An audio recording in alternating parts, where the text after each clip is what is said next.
देश चाहे जितना आगे बढ़ जाए, अर्थव्यवस्था के विकास के चाहे जितने दावे कर लिए जाएं, लेकिन लगता नहीं कि कभी देश में वो खाई मिट पाएगी जो सदियों से अमीरों और गरीबों को बांटती आई है।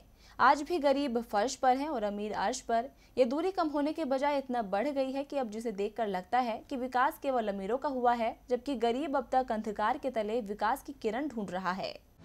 सरकारें आती रही, वादों के पुलिंदे बंधते चले गए, नेता मंच पर चढ़ते उतरते रहे और गरीबों को अमीर बनाने के सपने दिखाते रहे। किसी ने गरीबी मिटाने का ख्वाब दिखाया तो किसी ने लाखों रुपए देने का वादा किया, लेकिन गरीबी मिटाने के लिए कभी भी ईमानदार कोशिश नहीं हुई। अमीर और गरीब का फासला कम करने की बजाय नेताओं ने ऐसा विकास किया कि अमीर और अमीर हो गया, जबकि गरीब कर्ज के बोझ के तले दबता चला गया।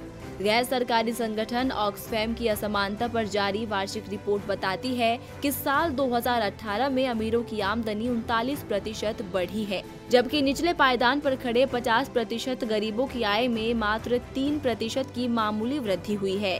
आंकड़े बताते हैं कि साल 2018 में देश के धन्ना सेठों की आमदनी में रोजाना 2200 करोड़ रुपए तक की वृद्धि हुई। रिपोर्ट के अनुसार देश में पिछले साल 18 नए अरबपति बने, जिससे इनकी कुल संख्या 199 हो गई।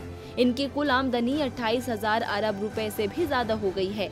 साल 2008 के बाद से किसी एक साल में धन्ना सेठों की आय में यह सबसे ज्यादा बढ़ोतरी है। अरबपतियों की सूची में मात्र 9 महिलाएं हैं। रिपोर्ट के अनुसार एक ओर जहां धन्ना सेठों की आमदनी बढ़ रही है, तो वहीं दूसरी ओर जनसेवाओं पर सरकारी खर्च या तो कम हो रहा है या निजी कंपनियों से इनकी आउटसोर्सिंग की जा रही है। इसका नतीजा ये है कि गरीब तबका इन सेवाओं से वंचित हो रहा है। रिपोर्ट में सुझाव दिया गया है कि अमीरों पर कर बढ़ाकर सबको स्वास्थ्य, शिक्षा और जन स्वास्थ्य जैसी मूलभूत सेवाओं में सुधार करके गरीब और अमीर के बीच खाई कम की जा सकती है। डीबी लाइव की रिपोर्ट।